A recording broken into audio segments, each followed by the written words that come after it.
ज्या मुलींना भाकरी बनवता नसेल येत ना, त्यांना पण भाकरी बनवता येतील. आज बनवूया इतक्या सोप्या पद्धतीने. आता मी घेतलं पीठ, पिठात टाकलं अर्धा चम्मच मीठ आणि गरम पाणी टाकून छान याला मिक्स करून घेतलं.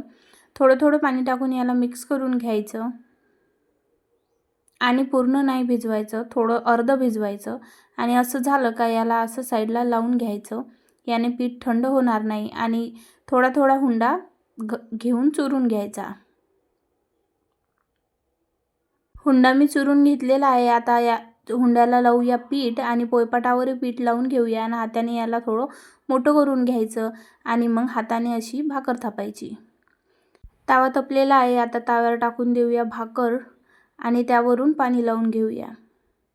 तवा जरा जास्तच तपला होता म्हणून भाकर जी आहे ती जड आली आहे थोडी. पण मात्र यानंतरच्या सर्व भाकरी खूप छान झाल्या होत्या. मी तुम्हाला दुसरी भाकर दाखवते. हे बघा, ही छान झालेली आहे.